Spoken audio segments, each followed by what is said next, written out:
Okay, we are here continuing our shiurim in Sefer Daas Tevunos as the shiur number 20 tonight, Baruch Hashem, and as always the shiurim al nishmas Daniella Sheina Yehoshua Falik, Daniella Kasper, Shenev neshama, and we're joined by David Goodwin, and tonight Benjamin Willis as well. So we doubled our shiur for shiur number 20. Okay, but we're in some very heavy material here. The Ramchal was just explaining to us how he explained to us this whole dynamic. It's been building for us how the world was created and why Hashem did it the way He did, and making chisaron, which is the result of Hester Panim, and the activities that we have the opportunity to do to bring around Ha'aras Panim, which is Shleimus. And he explained to us that if everybody would just do our job, so then that Shleimus would happen now. Otherwise, it will happen one way or another, but it may happen through difficulty. And then he started to explain to us how the life and story of Adam HaRishon is this epic saga in a microcosm. How Adam HaRishon was presented with the opportunity to see through chisaron and achieve that shleimus. He was presented with an aveira, one thing he couldn't do. And that gave the Nachash the opportunity to introduce the idea of pirud, to challenge the idea of yichud in Adam HaRishon's mind. And Adam HaRishon, in fact, gave into that, right? By denying Hashem's commandment and going ahead and eating from the apple and accepting a foreign svara, a foreign rationale that the snake introduced. So Adam HaRishon was challenging Hashem's yichud, and that's really our whole story in a microcosm. Adam HaRishon be'emes chacham gadol haya. I think we started this last time. He should have looked into this property. He already This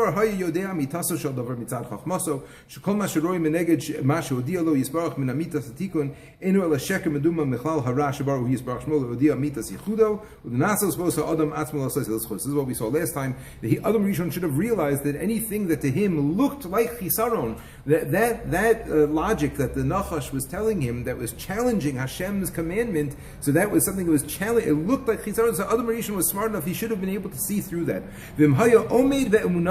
If he would have stood by his emunah, he would not have been swayed by this Yetzer Hara, but on the contrary, but if he would have strengthened in his heart this emunah, then he would have achieved the recognition, the understanding of the supreme yichud, this idea of yichud that we've been talking about all along. Because he faced a challenge to yichud, he faced another thing that made sense to him. It made sense what the Nachash was saying, that it was good to eat from the tree, that it would have made, it was good for him. It made sense, and he was challenged by it. If he would have seen through it and just said, "No, I'm going to stick with Hashem," everything would have been. And again, that's exactly our challenge. When we see tragedy and we see suffering, right, we're challenged. Yichud is challenged in our mind. It looks like it's random. It looks like avodah zarah and all the other things that he explained to us nowadays. It just looks like atheists. It just looks like it's random in the laws of nature, etc. No, but when we see through that, so then we are doing what Adam HaRishon had the opportunity to do. He had the opportunity to see what evil was. And he had the opportunity to understand and appreciate that anything that is ra is really only serving Hashem, is really only there to serve a greater function, which is in Hashem's plan. To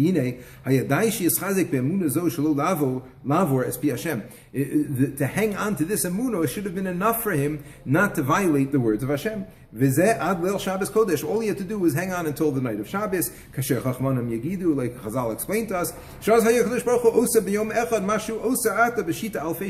like he explained to us already, that Bechira is a function of the 6,000 years, right? We said this a few nights ago. Bechira and all these things are only going to last as long as this metaphor, this idea of the 6,000 years. So the same idea, Adam HaRishon had the opportunity to go into Shabbos, to go into the 7,000 and reach the Shleimus.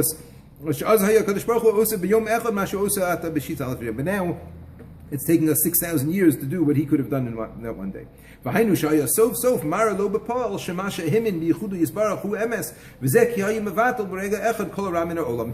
that one instant, had the opportunity to be mevatel, to, like we said before, the Ramchal said, to be sholel the ra, to deny the ra, to deny the existence of ra, to deny the validity of the idea of ra. He had that opportunity, and again, he failed on his level, and we're picking up the pieces until today.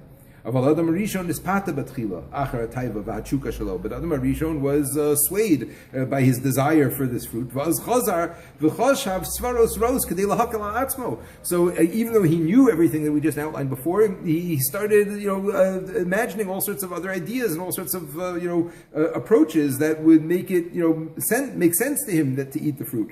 Right?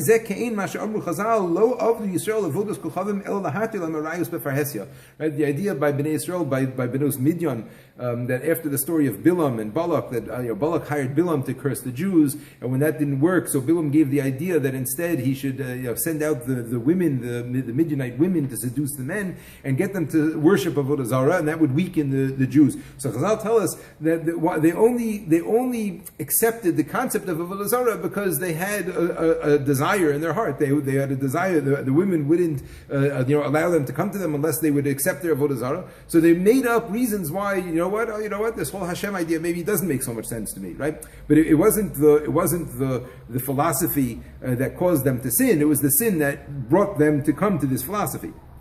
V'amru Chazal Adam Arishon min haya. Chazal say Adam Arishon was a heretic. He was a heretic for accepting the words of the Nachash and not seeing through them. That was an aspect of Apikoros. Exactly, again, I can't say this, but the Chazal say it exactly like the five shitos that Ramchal outlined earlier, the five different aspects of heresy that a person could have, each one challenging the yichud of Hashem in a different way, and that's what Adam Arishon did. Min haya. So there was an aspect of heresy to Adam Arishon. V'hine az hutzrach laharos lo b'mofeis ma shelo ratz lahisig mitzad hiyadiyah. So now Hashem had to show him, right? Had to show Adam Arishon what he could have just understood in his mind. In other words, he had the opportunity to know Ra, experience Ra, and see through it and see Hashem, but he didn't take that opportunity. So now Hashem has to show us what Ra is, and we have to experience Ra in order to do what Adam Arishon did not do.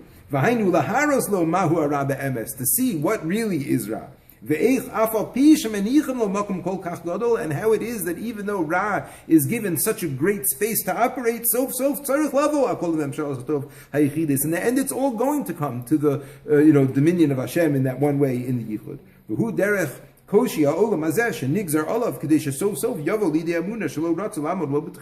And this is all the tzaros, the difficulties of this world. What did Hashem say to Adam Rishon?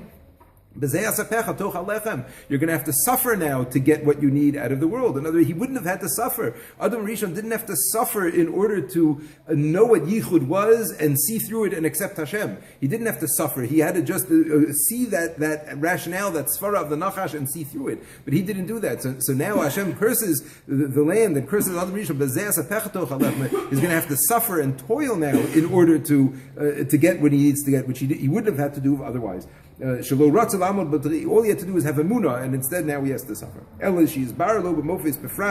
now it's going to be clarified, with proof. And now it's taking thousands of years what could have happened in one way. So we're seeing again the idea of Adam Arishon being a microcosm of the whole plan. It could have all happened over there, and if it didn't, and we're doing it now, so that we're still doing the same thing. That's what Ramchal says now, and so too to his children after us, meaning all of us until Mashiach comes.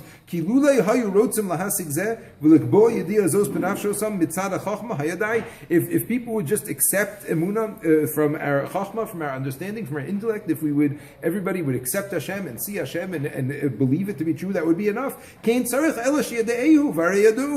All he needs for us is to know him, and we know him. So there's no need for all the suffering. There's no need to go through tzaros in order to have to go through the tzaros to see the yichud. All we would have to do is accept him. Once it's clear, it's clear. But since we did not merit this with our actions, but on the contrary, we followed in Adam Arishon's footsteps, and we followed after all other different ways of looking at the world that challenge Yichud, with all of those five ways of heresy that we said earlier. So just